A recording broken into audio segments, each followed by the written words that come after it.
Isn't new, just a new name. Moe's Moving is now Moe's Home and Commercial. Whether moving across town or across the state, MHC Moving has you covered. Specializing in home, apartments, assisted, and independent living moves. MHC can also handle your commercial moves as well. There's never fees on trucks, stairs, elevators, long carry, and last-minute booking, and no trip or fuel charges. Also no upcharge on weekends, and they do offer payment plans through PayPal. Call MHC Moving today at 402-853-7167.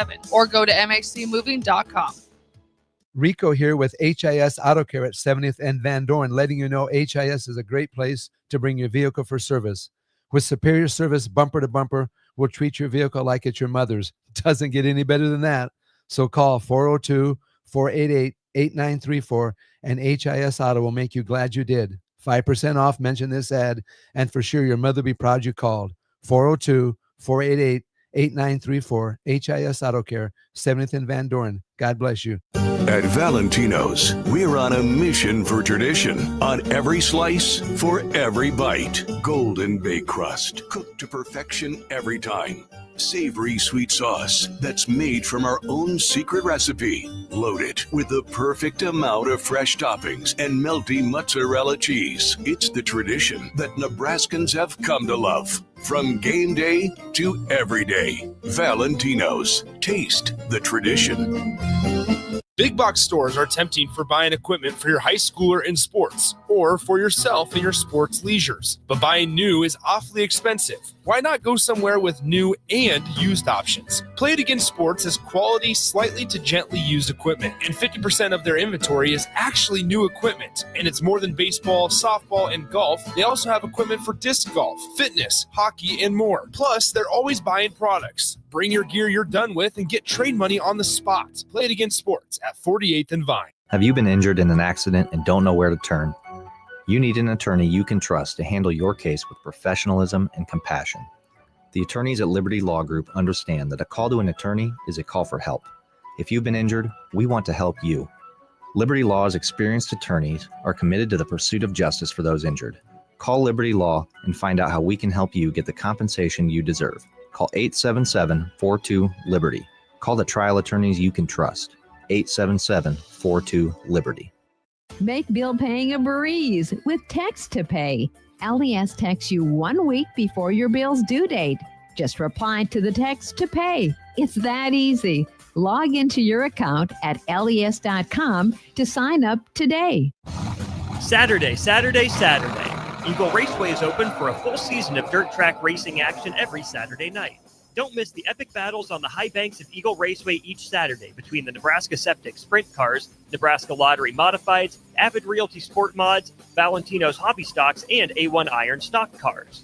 Let's go racing. Eagle Raceway, just 10 miles east of Lincoln on O Street. Check out the full schedule at eagleraceway.com.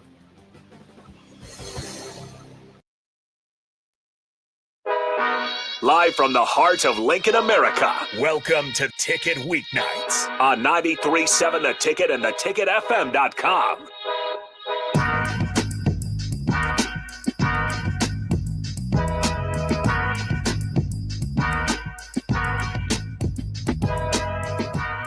All right, welcome in. Harrison Arms on the ones and twos. As always, this is Ticket Weeknights. Got Tristan Gomez joining me to my left. And if you guys want to join in, 402-464-5685. We do got Royals on the FM airwaves. So again, use the streams or Starter Heyman text line if you guys want to join in. Currently, the Royals got another game versus the Atlanta Braves. And again, they dropped last night's game. So they've already won behind, at least in this little series. Braves sitting there 45-60, Royals 52-55. Official start will be around 6:40. With all that being said, Tristan, how's it going on the second, what feels like the second hottest day of the summer so far here in Lincoln? It's doing well. It's unbelievable how hot it is outside. But it's a good day. It's a good day. Fall camp is underway. I feel like it's hot, but we're getting closer and closer to football season. Yeah, it's super close. Obviously, we talked a lot just fall camp and, just our own stories growing up. For football 2 days, how long were you guys practicing? Like at the high school level? Yeah, I think we would go maybe like an hour and a half in the morning. And then after school, we'd probably get like 2 hours, but some things were, voluntary. Like we had a few like voluntary stretches or things like that.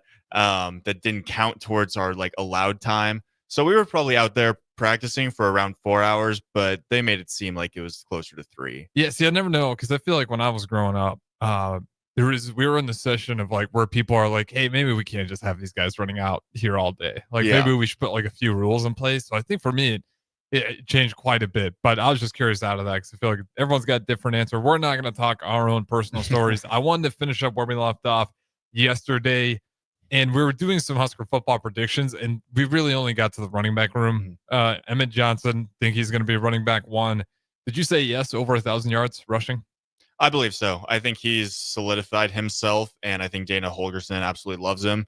So I think with that being said, he's going to be the guy. And I feel like last year there was a little bit of, trading off who was, out there, seemed like it was 2 plays. Here's a new guy, traveling in. So I think they're going to give Emmett Johnson the reins. If he had a great offseason, he's ready to, take that load. Then I think he's ready for 1,000 yards. Any potential for like a Quentin Ives? We haven't seen a lot on him. You hear great things about him. Like, what's the workload you think between those two just right now? And obviously, these are all projections. Yeah. We have no real idea other than what the coaches are saying in the media, and we haven't heard a ton of Ives as of late. But I know early on they're really high on him, especially even before fall camp. So, what do you think that is between Emma Johnson? I think he's going to be the bell cow, but what does that split look like? Yeah, I'm thinking like 75-25. I think you look at last year and just some of the great running backs and Sampson and Genty and these guys who just put up unbelievable numbers, and they were getting the ball all the time. And so if you put in the work in the offseason and your body is feeling good and you're ready to do it, then it's easy. And so I think if they can get Emmett the ball just consistently and get him comfortable, then 1,000 yards and just that workload won't seem, too crazy. All right, we'll save Dylan Rail a little bit. Give me the wide receiver. We'll go with just most receiving yards off the bat here. I'm going to go with Ja'Cory Barney.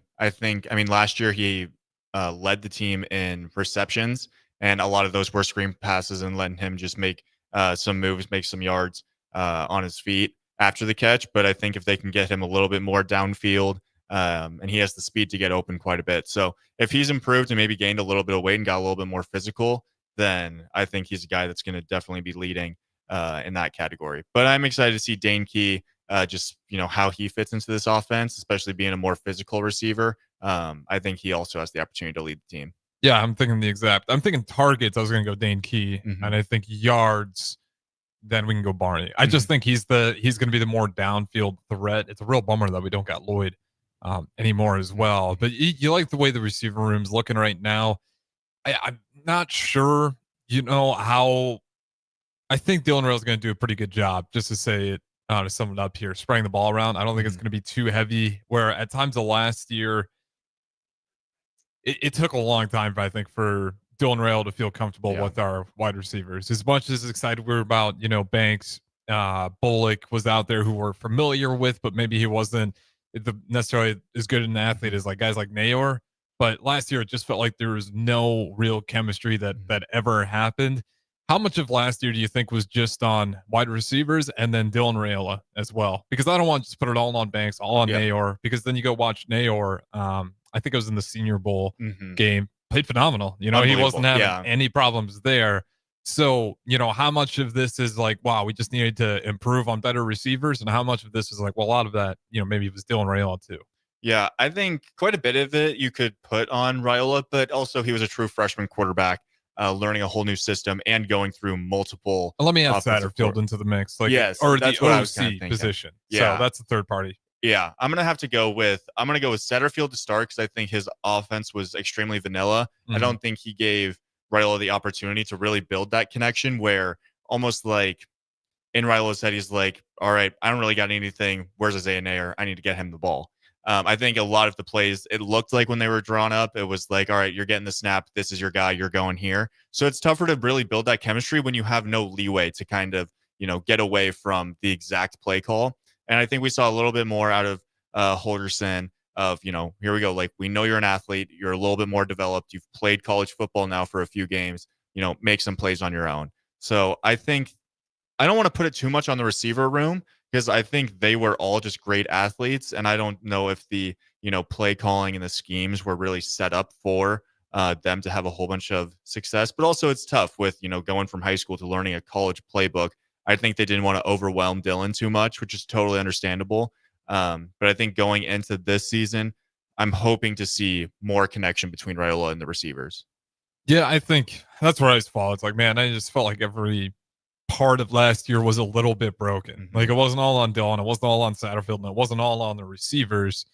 But once Dana got there, it's like the leadership felt like it was finally steady enough, and then it, got everybody else involved. Because even Banks and Ayor, towards the end of the year, I think they were playing a lot better.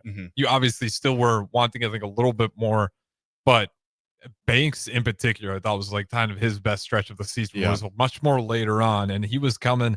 I think he led over there in his conference with I think he led Wake Forest the entire conference in receptions as well. So like he totally had it. Just whatever reason, chemistry was not clicking. With that being said, on the coaches, give me the first coach you think, and maybe not next year, first assistant coach that walks away from University of Nebraska, or we let them go. Yeah. I don't want to say we let anyone go because I have high hopes. I'm hoping that everyone does a great job and there's no worries about that. But I do think there are a few guys that could, seek better opportunities. Yeah, sure. Rule said it himself that he sees Dana Holgorsen as a head coach at some point. If Nebraska's offense is lights out this year, maybe that's an opportunity for him to go somewhere and be a head coach. Not sure what level. Maybe it's, maybe not Power 4, but even, still an FBS school. But I see him, if he can really develop this offense in Nebraska, he's a guy I can see leaving. Same with Eckler. You had a lot of success at Tennessee. He's coming to Nebraska. If Nebraska's special teams really figures it out and is something that isn't worrisome anymore, if you're a good special teams coach, there's a place for you. And so I think those are the two guys that I could see leaving. Hopefully not because they aren't good, but hopefully because they have a lot of success. Yeah, I'm the same way. It's kind of sucks when you get those really good offensive coordinators, because you kind of know those guys are, I shouldn't say all of them, like there's quite a few of them, and it makes sense. They're waiting for their opportunity to go get that head coaching job. We talk about that with Kingsbury all the time, or Washington Commanders was head coach at the Arizona Cardinals. Didn't work out. Now over there with the Commanders, if that offense again with Jaden Daniels, and if they start firing up and that offense is firing on all cylinders, like he's going to probably get another shot at that head coaching spot. I think Dana's probably the first guy that I'd be worried about. Obviously, running and taking off. Mike Eckler, I feel like I'm not too worried about right now, because he seems like a guy that if he does, it doesn't seem like a 1 year, 2 year, I'm going to hop around. Yeah. Like he's going to stay there for a little bit when the time, then he'll go ahead and take off. We did defense. I don't think we did a defensive MVP last night either. We talked about it off air. Let's go on the defensive side of the ball. Give me possible defensive MVPs last year or for this upcoming year. Yeah, I think you have to go to Sean Singleton. I mean, he's the guy that represented the defense at the Big Ten Media Days, and he's the returning tackle leader for this defense with 71 tackles. So I expect a big, season out of him. I'm curious about the just linebacker room in general. Losing John Bullock and a few other guys, it's a huge void to fill. And on most teams, I feel like the linebacker position is where you see the most tackles. So when DB is where we're seeing the most tackles in our defense last year, maybe that's because the other teams are getting a little bit too far on the run game and things like that. So I'm excited for just, Dasan McCullough to show up out of Oklahoma. I think he's a guy that can, he has the physicality, has the speed, has the structure to be really good. So I'm hoping these linebackers step up. But right now, I think that DB room is the strongest room on the team. Yeah, you got Buford out there as well. Buford, Hartzog, you got plenty of guys. So where are you at with Hartzog? He to me is like always on a up and down in terms of like how excited I am. Like, don't get me wrong, I'm always happy for him to be making plays, but he looks like he's going to be the best player on the defense. And then other times he starts like almost getting picked on by other teams where he's just not in the right mindset, or they've really figured out a way where he's just weak. Yeah, I think that just goes to show how tough the cornerback position is. Yes, definitely. I think it's one of those positions where you could be perfect the entire game, a whole bunch of pass breakups, doing everything right. And then you get burnt once, and that's what the fans see. That's what the people on TV see. And they're like, this guy's terrible. What's he doing wrong? It becomes a mind game. It becomes a with mind the game quarterback too. that sees it once, and it's like, exactly. can we do it to you twice? Yes. And then once they do it to you twice, it's like, oh gosh, like they're attacking me. I have to figure something out, or like I'm going to be put on a poster. So it's a tough position, but like you said, he had some games last year where like this guy, it's Hartzog Island out there. Like you can't attack him. Then there's other games where it's like, oh geez, like they're doing the same thing over and over. Like he's got to make something happen. So I think he'll be more consistent with another year under his belt, and with that DB room being so deep, I hope that he's not the guy they attack. But with just the DB room, like I said, being so deep, I think they're going to be set up for a lot of success and make it tough for quarterbacks to find a rhythm, hopefully. Yeah, I like Buford as well a lot. I think the biggest thing just for those guys is, this goes for all the DBs, is you can think of a lot of games last year where it's like you guys are doing great all the way up until the finish. Yeah. Like you guys are, just not meeting the ball at the highest point. You're kind of like that USC game, I think, was probably the worst one, where it's not like the DBs were playing bad. It's not like the DBs were out of position all the time. It's like they just couldn't finish plays. Yeah. And it just got to a point to where at times it looked ridiculous, where I think it was the USC, was it, I'm blanking on who that might have been. Who that was for USC, right through the hands though. I'm blanking on who. I know was playing in that exactly position. Yeah, I don't think it was Gifford. I don't think it was at the safety spot. I think it was one of our corners. But either way, straight through the hands, right into USC's glove. And then there's a few more where it was just like, hot pocket, tipping and bouncing throughout the air. Yeah. But I do know there was one where Isaac Gifford came over this one where he came over really late. But if he would have saw it a little bit better, would have had the opportunity to pick it off. So I just think for those guys, they got to get into, I think, just confidence. The guys are in position. I didn't see a ton of flags last year, which is nice. I didn't think like our guys have a huge problem with holding when they lose the advantage. I would say for the linebacker room, if I got to go for an MVP though, if I can't go with any of those guys, give me Watson Trent at a linebacker. Yeah. Just because he's going to be in a good position to rack up a ton of tackles. And then especially if the D-line is as good as they say it is right now, then your linebacker's got some easy tunnels to fill. They know where they need to go if the D-line's doing their job. Anywhere, we'll do this. Special teams MVP, if you got one. Yeah.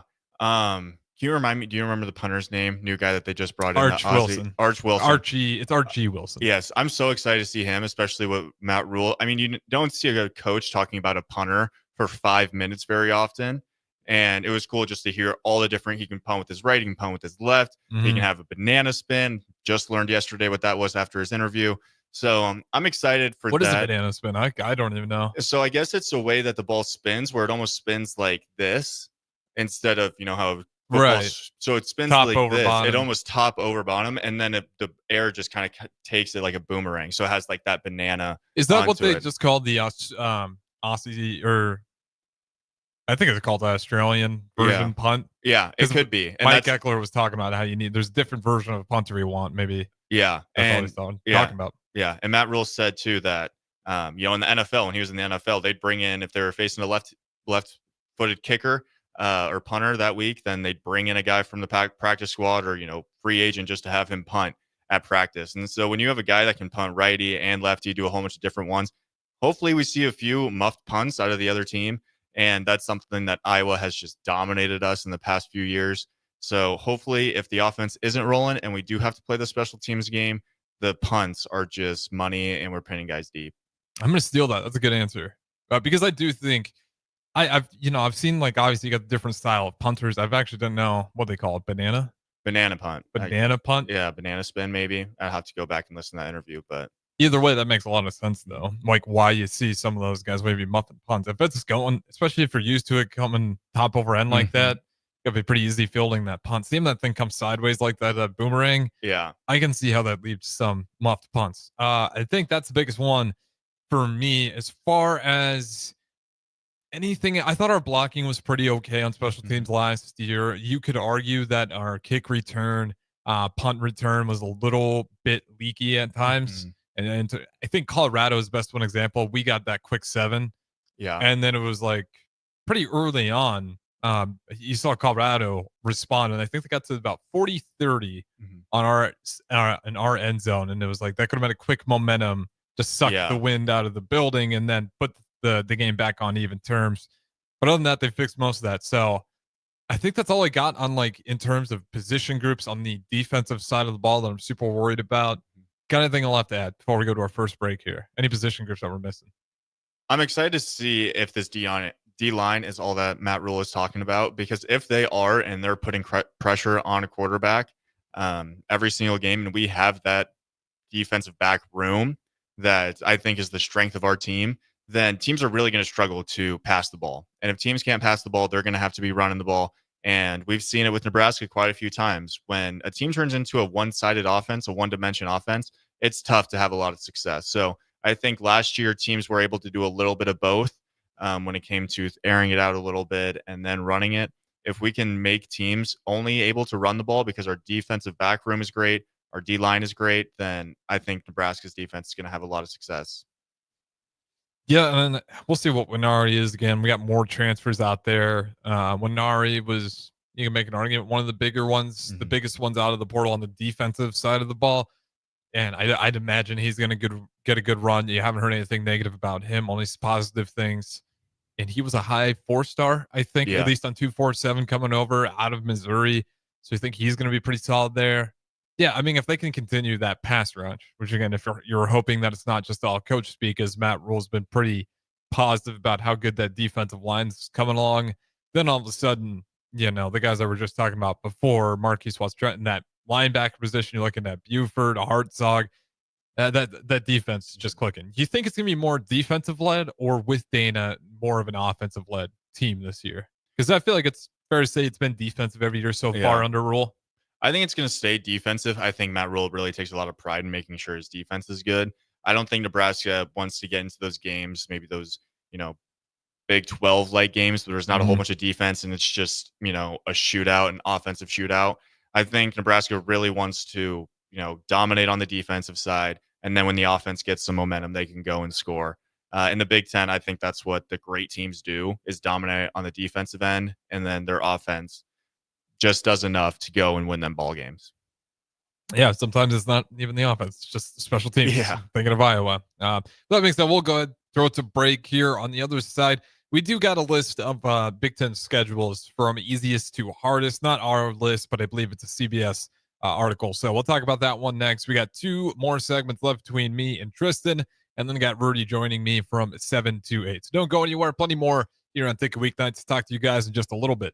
MHC isn't new, just a new name. Mo's Moving is now Mo's Home and Commercial. Whether moving across town or across the state, MHC Moving has you covered, specializing in home, apartments, assisted, and independent living moves. MHC can also handle your commercial moves as well. There's never fees on trucks, stairs, elevators, long carry, and last-minute booking, and no trip or fuel charges. Also no upcharge on weekends, and they do offer payment plans through PayPal. Call MHC Moving today at 402-853-7167 or go to mhcmoving.com.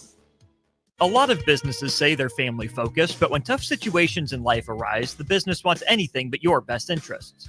James Enterprise Incorporated is hiring, and they will always treat their employees like family, just as they do their customers. James Enterprise Incorporated is hiring Class A and B CDL drivers, a shop tech, and a diesel mechanic. If you're looking for a career with a company that goes above and beyond to value you and your family, apply today at jamesenterpriseinc.com or call 402-432-6740. We interrupt this commercial break for an important story.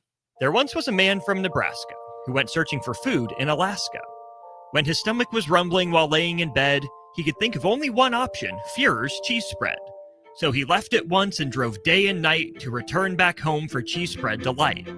Now his stomach is full and the voice in his head tells him no more vacations without Fuhrer's cheese spread. Find yours today at most local grocers. Rosie's Sports Bar and Grill, open for lunch and dinner at 1501 Center Park Road, just south of 14th and Highway 2. Attention all Wings fans, Buffalo Wings and Rings has daily specials that will make you want to stop in on all days of the week. Kids eat free on Mondays, and on Tuesdays enjoy 40% off boneless or traditional wings at a price that makes the whole family happy. And come back on Wednesdays for $1.39 chicken tenders all day long. Get to Wings and Rings today, 68th and O, or in Williamsburg Village.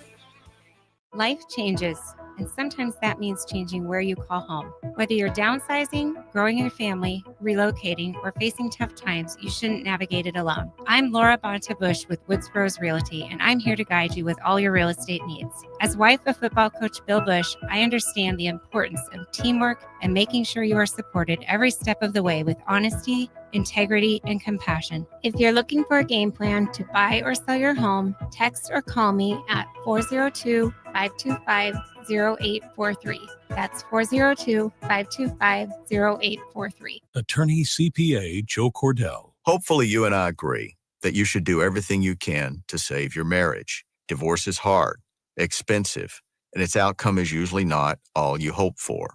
However, when doing everything has failed, when divorce remains as your last option, consider Cordell & Cordell as your first choice to help you through the divorce process to a better place on the other side. We've been a partner men can count on for more than 30 years. Let us be that partner for you. The attorneys at Cordell & Cordell work to help men maximize their role in their children's lives. Schedule an appointment with one of Cordell & Cordell's Lincoln area attorneys, a partner men can count on. 402-858-3220. That's 402-858-3220. Online at CordellCordell.com. That's CordellCordell.com. Office in downtown Lincoln. 1221 N Street, Suite 801, Lincoln, Nebraska 68508. Gaina Trucking is hiring CDL Class A and B drivers. Their strong team culture makes it not a job, but a career. Gaina Trucking offers health, vision, and dental insurance, 401k with company match, an employee assistance program, and other bonus programs. Build a better career today with great team culture at Gaina Trucking. Learn more and apply today at GainaTrucking.com. Rashawn Jackson here for Bauer Underground, who has been serving local contractors and utility contractors all across the state since 1997. When you see the black and white trucks, you know the baddest dudes in the business have arrived. Bauer is currently looking for equipment operators, laborers, diesel mechanics, and aerial linemen. Join the brotherhood built on hard work, authentic people, and pedigree of success. Bauer, a family-friendly company who reminds you, go Big Red! Are you a skilled mechanic looking for your next opportunity? Nebco is hiring. They're looking for experienced mechanics to join our family-owned team. They offer competitive wages, great benefits, service trucks, OEM-level diagnostic software, and career growth opportunities. Apply today at nebco.com. Positions include lead and A-level mechanics for the Nebco shop. Learn more at nebco.com. If you're driven and ready to grow with a company that's been around since 1908, apply today at nebco.com. Back to the Ticket Weeknights on 93.7 The Ticket and theticketfm.com.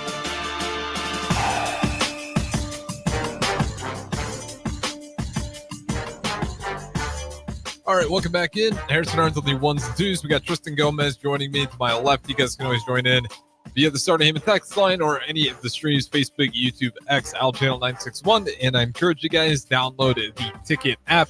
As anytime we got Royals going on or anything else, whether that's NFL, college football, you guys can always turn on the Ticket app. And if we're live here in the studio, that's what we'll be playing on that 93.7 The Ticket app. But that being said, let's dive into some more college football, in particular, Husker football. And real quick, I just want to take your guess. Circus Sports put out their Big Ten teams in terms of which Big Ten teams and their odds to make it to the college football playoffs. Where do you think Nebraska sits? All 18 Big Ten teams. Where do you think Nebraska is? I'm gonna go with 7. I think they're behind the main 3 of Oregon, Ohio State, Penn State, Michigan, USC, Iowa, Nebraska. You said USC, Iowa, Nebraska? Yeah. Nope. Iowa is below Nebraska, actually. Okay, we'll take that. Yeah, well, I'll take that. Yeah. They are plus 650. So, obviously, they're not going to list all the teams. Yeah. So, sorry, I don't think Northwestern made the cut. I don't think UCLA. Did UCLA? Yeah, UCLA did not make the cut. Here's everybody who made the cut. And we're not going to spend a ton of time on this. Just want to ask you if they change anything. So, again, this is Circus Sports. Brett McMurphy tweeted it, but from Circus Sports, they put out there Minnesota as the highest, the biggest risk out there in terms of odd, plus 1,800. Then Washington, plus 750. Iowa, 650. Indiana, 600. And then Nebraska, 575. So they favor Nebraska to make the playoffs over Indiana. We're going to talk about those schedules either. Off the top of your head, does Indiana have a brutal schedule coming up here? I don't believe so. I know they head out to Oregon, I believe. I know they have that on their schedule. I'm not sure if they... We're going out to Penn State, though. Yeah. We still got a game versus Michigan. I'm just surprised by that. So we'll definitely highlight more of that. And again, it's only by 25, but it puts them in the same ballpark. Also, Illinois, plus 575. So you got Nebraska sandwiched in between Illinois and Indiana. Indiana, who went to the college football playoffs last year, and then Illinois, who we talk about all the time, was 10-3. Yeah. Nebraska won 6 games last year. So it's just like kind of weird to see Nebraska once again slapped in the middle, but Nebraska stock continues to rise this late in the season. Yeah. Are you surprised at all by? I'm just a little blown away by how many people are this close into the season. There's a lot of people buying a lot of Nebraska stock, despite it. Again, 6 wins. I know we finally went to a bowl game, but there is almost like certainty that the worst we could possibly do is 7 wins, and that just seems like an absolute expectation from Nebraska fans to Miami fans. Yeah. I am surprised, mostly because I think Illinois, if 4 teams from the Big Ten make the college football playoff, I have Illinois in there. I think they have. I absolutely do too. I don't think they have that crazy of a schedule. And with a returning quarterback and a lot of guys returning on that offense, I think they're going to be a good team. And so having us in between Illinois and Indiana, who just was in the college football playoff last year, and Indiana, who kind of put it to us last year in Bloomington, for us to be in between there, and Vegas always knows something that we don't, it seems like. So if they have us there, then I think that should give Nebraska fans very high hopes for the Skurs this season. Yeah, and it's Vegas knows, or at least you hope they do, to a degree. And to be fair to Illinois, I guess we're both tied, right? They're plus 575, we're plus 575, and then Indiana's plus 600. So there's not a ton of separation between the three, but it tells you that's the neighborhood Nebraska's in from the outside looking in. And then going forward, USC's much higher, which surprises me. Again, we talk about Lincoln Riley all the time. Just it's bizarre. You guys have a lot of success and a lot of failures all at the same time. You know, great players, not great teams. That's been the Lincoln Riley at USC experiment for the most part. Then Michigan 225, Oregon negative 300, Penn State negative 310, and then Ohio State negative 400. That fits more to me what I've been thinking in terms of the top groups. I always thought Ohio State. I'd even slide Oregon up, and then Penn State, and then maybe Michigan. Anything you changed in there? I'm surprised about USC. I'll have to see their schedule or see where their strength of schedule fits into the rest of the Big Ten. But I'm not sure I expect them to be that high towards the top. So I'm curious to see how their season goes, how their schedule is. But I'm very happy with where they put Nebraska compared to some other schools, especially ahead of Iowa. Nebraska, I do feel like they have, we say this almost every year, but they have one of those schedules where it's like they should take care of business. They do have USC, Michigan, and Penn State. I think if they can win at least one of those, if not 2 of those, then I think they're in. Yeah, we'll have to wait and see. USC is the one out there for me that sticks out like a sore thumb. Yeah. I just don't. We'll have to go through their schedule, and we'll quickly, before we do that, we got about 5, 6, 7 minutes left here on segment number 2. I know the CBS put out a list. As I see, On3's got one as well. We're going to go through the easiest schedules or at least the top 10 schedules right now. And then 11 through 18, they don't have any. They just quick scrub through them. So let's just do that. So right now, who do you think's got the easiest schedule in the Big Ten? And then we'll see if your list is even the same. Easiest? I would have to go with, I feel like Indiana has to have an easy schedule again, especially after they just, got rid of the Virginia game. I don't think they're playing any Power 4 non-conference games. And I think they go out to Oregon, but I think after that, they don't have a crazy schedule. It's pretty weak. Yeah. So obviously we know they took Virginia off, but you got Old Dominion, Kennesaw State, Indiana State. I mean, even for non-cons, it's like That's crazy. That's kind of crazy to be scheduling Yeah. non-cons like that. You might as well see what your high school team's doing that weekend. Mhm. Illinois, that's a tough game. You get them at home. Iowa, Oregon, that's the tough stretch. Yeah. Then they're out of the woods, and then they got one more tough game versus Penn State. But if they can make it through Illinois, Iowa, Oregon, 1-2, or even 2-1, like you're feeling really, really good. Because then you're maybe looking at a 2-loss season, looking at that Penn State game, which they do have to go to Happy Valley. So they're on the road, which is going to be really tough for them to do. But yeah, so Indiana is out there. You were right. They have them all the way down there at 17. The easiest schedule they got, Maryland Terrapins, 16, Penn State Nittany Lions. That goes back to a lot of people favoring them. Then Minnesota 15, Washington 14, the Fighting Illini at 13, Michigan Wolverines at 12, and then Iowa at 11, and then all the way at number 10, Nebraska. What about the 10th toughest schedule in the Big Ten? And then number 9, Northwestern. Real quickly, number 8, Michigan State Spartans. And let's just get to the top 5. Hopefully you can't see my monitor. Who do you think is number 5? Number 5. Because we've gone through some of these schedules. Yeah, I want to see if you can guess right. Trying to think who's left. I think, well, I'm going to have to say Purdue has to have a tough schedule just because they're probably not favored in many games. And I do think they do play some of the kind of juggernauts in the conference still. So I'm going to have to go Purdue up there. I'm not sure how high, though. They're number 2. Okay. Like Wisconsin, Purdue has non-conference games on the road against Notre Dame. Let's pull up Purdue here. I maybe not realize Purdue was as bad as it was. I didn't realize they scheduled Notre Dame. That's a brutal pull for Odom, first year head coach out there with only one returning player. That's not exactly the recipe that you would want. All right, so let's pull up their schedule here for the Purdue Boilermakers. They got let's see, out of their so their first conference game is USC, which is not great. Then they do get Notre Dame, on the road at Notre Dame, at home Illinois, on the road Minnesota, Northwestern, Michigan, Ohio State, Indy. Their schedule's pretty bad. Yeah. Purdue might not win a whole lot of games next season either. Okay, so we'll give them 2-0. USC, win or loss? Loss. Okay, so 2-1 Notre Dame. Loss. 2-2 Illinois. Loss. 2-3 at Minnesota. Loss. 2-4 at Northwestern. I'll give them a win there. I think they're really gonna want to win there. That's Yeah, gonna be they're a gonna barn need it. burner. That should be college game day that week. The barn burner. So for the barn burner, that gets them to 3-4. Yeah. On the at home Rutgers. I think they lose. Okay, so that puts them 3-5. Michigan, you're gonna say it's a loss. Yeah. 3-6. At Ohio State, that's brutal. Yeah. You're gonna say it's a loss. 3-7. At Washington, I think that's a loss. 3-8. At Indiana, or at home versus Indiana. I think that's a loss.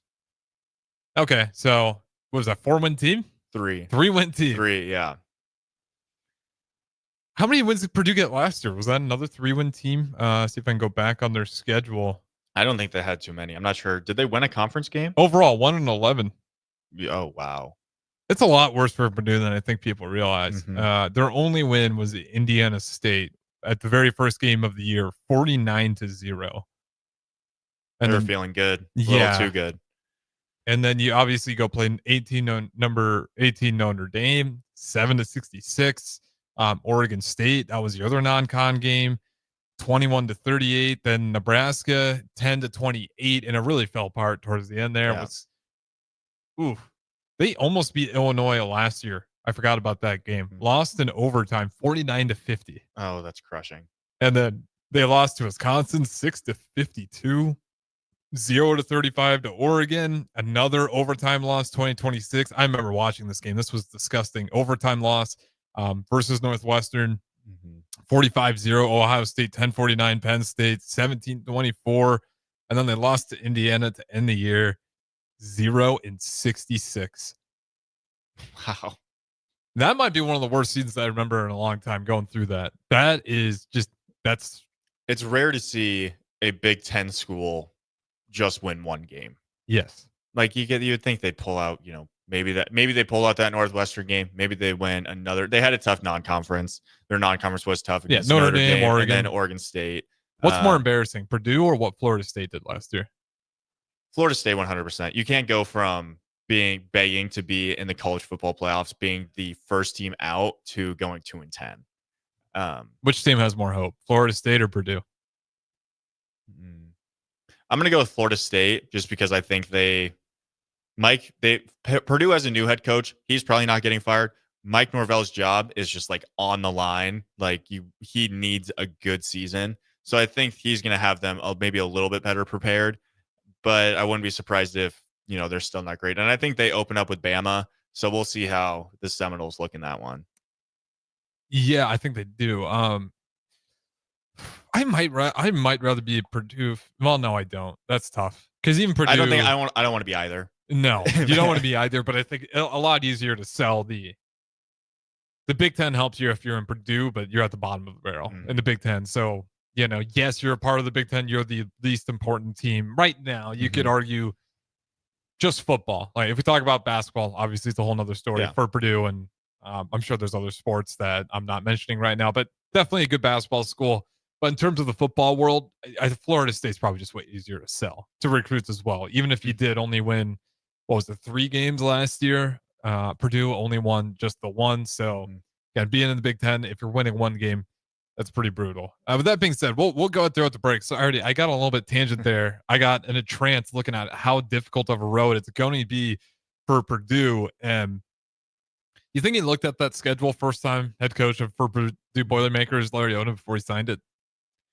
I think he would have had to seen it, but he's kind of going into a solid position, coming off one win. If he gets 2 wins this year, that's true. That's a step up from the previous. That is true. So that's twice as many wins as the year before, which is huge. So he's probably not. It's not the best place to be, but there's a lot of room for improvement, which is always nice.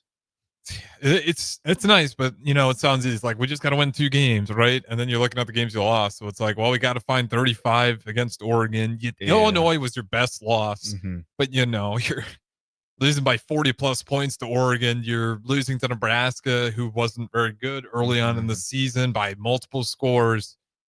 The only game you only won versus Indiana State. Anytime you played anybody remotely close to your competition, just decimated. Yeah. Outside of a couple of games that were really surprising. Like again, Illinois, best loss they had all year, 49-50 in overtime, but otherwise nothing else was really close. All right, with that being said, we got through with the break here. We'll talk some more Big Ten football. Schedules don't go anywhere. Me, Tristan Gomez, talk to you guys on the other side.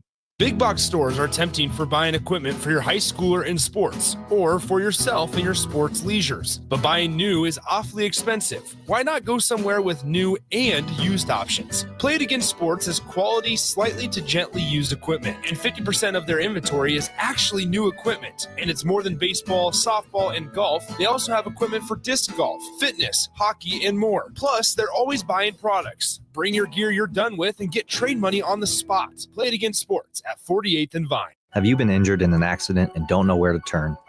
You need an attorney you can trust to handle your case with professionalism and compassion. The attorneys at Liberty Law Group understand that a call to an attorney is a call for help. If you've been injured, we want to help you. Liberty Law's experienced attorneys are committed to the pursuit of justice for those injured. Call Liberty Law and find out how we can help you get the compensation you deserve. Call 877-42-LIBERTY. Call the trial attorneys you can trust. 877-42-LIBERTY. Make bill paying a breeze with Text to Pay. LES texts you 1 week before your bill's due date. Just reply to the text to pay. It's that easy. Log into your account at les.com to sign up today. Saturday. Eagle Raceway is open for a full season of dirt track racing action every Saturday night. Don't miss the epic battles on the high banks of Eagle Raceway each Saturday between the Nebraska Septic Sprint Cars, Nebraska Lottery Modifieds, Avid Realty Sport Mods, Valentino's Hobby Stocks, and A1 Iron Stock Cars. Let's go racing. Eagle Raceway, just 10 miles east of Lincoln on O Street. Check out the full schedule at eagleraceway.com. This is James Harrell with NP Dodge Real Estate. When I became a licensed realtor, I wanted a brokerage that would help me grow in my new career. I found that in Lincoln First Realty. When Lincoln First was acquired by NP Dodge, the training and support I received only got better. I love knowing I have the power of the NP Dodge brand behind me. I would recommend NP Dodge to new agents looking to jumpstart their real estate career and to current agents who want to take their business to the next level. Expand your career with NP Dodge. Call Eric at 402-434-2222. When opportunity knocks, you don't want to miss the call. Hamilton Business Technologies makes communication easy and efficient using customized technology, all while putting people first. Whether you're working from the office, at home, or on the go, Hamilton Business Technologies equips your business with the right tools for smooth, professional call handling. Hamilton Business Technologies. Real people, real technology solutions. Learn more at hamiltonisbusiness.com. Are you a skilled mechanic looking for your next opportunity? Nebco is hiring. They're looking for experienced mechanics to join our family-owned team. They offer competitive wages, great benefits, service trucks, OEM-level diagnostic software, and career growth opportunities. Apply today at nebco.com. Positions include lead and A-level mechanics for the Nebco shop. Learn more at nebco.com. If you're driven and ready to grow with a company that's been around since 1908, apply today at nebco.com. When you were a kid, clubs were cool. Robotics club and space club and stuff like that. But what do adults get? Book clubs and quilting clubs? Nah, forget that. How about margarita clubs and old-fashioned clubs? Get to Upside Bar and Lounge for the best clubs in town. Try all 10 varieties of Upside margaritas or old fashions and take home a free souvenir glass. Grab the whole crew and pair it with Taco Night on Mondays or Whiskey Wednesdays. Upside Bar and Lounge at 29th and Pine Lake.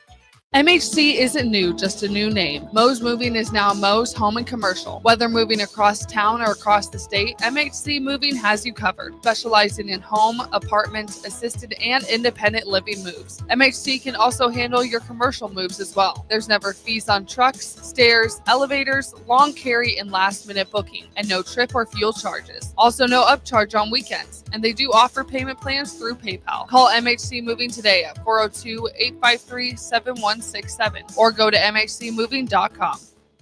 Rico here with HIS Auto Care at 70th and Van Dorn, letting you know HIS is a great place to bring your vehicle for service.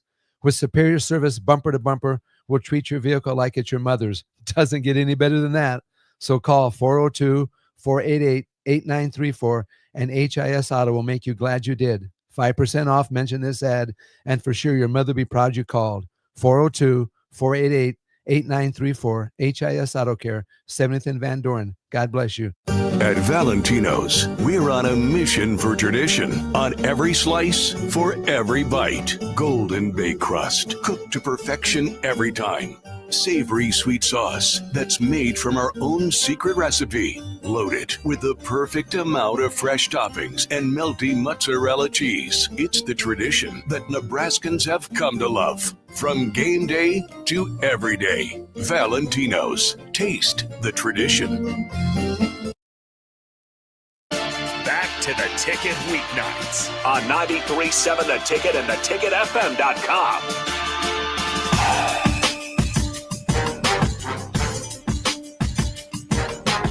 All right, welcome back in. Harrison Arns on the 1-2s. We got Tristan Gomez over to my left. As always, you guys can join in 402-464-5685. Still got the Royals on the airwaves, and they are currently still tied up here, 0-0 at the bottom of the first inning. So you can continue to listen to that on the airwaves or Ticket app or any of the streams. Continuing on with the easiest and some of the toughest schedules in the Big Ten. You guessed correctly. Some of the teams who would roughly be in the area. Can you guess who the number one overall is in terms of the toughest schedule? And then we'll get to number 3, as you got that one right. I think toughest, I think it's a pretty easy one. It's got to be Wisconsin. They have an absolute gauntlet. And I think one of their non-conference games is at Alabama, which makes it even tougher because I think they play mostly all the best teams in the Big Ten. Yeah, we've talked about, so let's spend a ton of time. But yeah, Wisconsin's got a brutal road. So yes, they do get Alabama for a non-conference game. Then you also get road games versus Michigan, Oregon. Get both of those on the road, and then you still get Penn State and Ohio State. I mean, you get to face them at home, but not great right there. There's just really no easy games. And then you can throw in teams like Minnesota, who they haven't gotten the better of, and etc. So tough schedule for Wisconsin. And then you got number 3 as well. The Ohio State Buckeyes got actually a pretty brutal road ahead of them. Is there any mindset to you where the schedule can be a little bit too much for Ohio State and they potentially even fall out of the college football playoff scenario? I don't think there's any part of them that falls out of the college football playoff scenario. It's have to be like 4 losses. It would have to be quite a few. Some of the losses are going to be explainable. Yeah. Because it is going to be such good. If they lose to Texas by 1 score by 3 points. Yeah, that is at home though. Bad. But I think what we need to see out of Ohio State, or expect to see out of Ohio State, is if Texas does take that one from them in the shoe, then how does Ohio State respond? Yeah. I think we saw them respond extremely well after they lost to Michigan last year, and then just ran through the college football playoffs.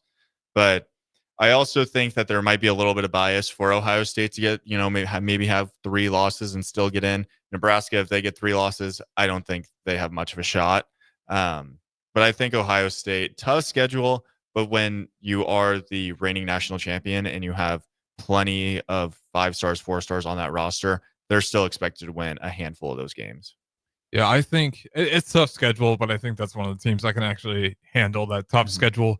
Purdue's going to have a heck of a time with it. I think the schedule they got is brutal, especially first-year head coach. You're just looking for, I think, honestly, like 3 wins, you feel pretty good. Like for how bad it was, you won 1-11. Your team's lost 11 games straight. Like you just need to figure out a way to break that losing streak.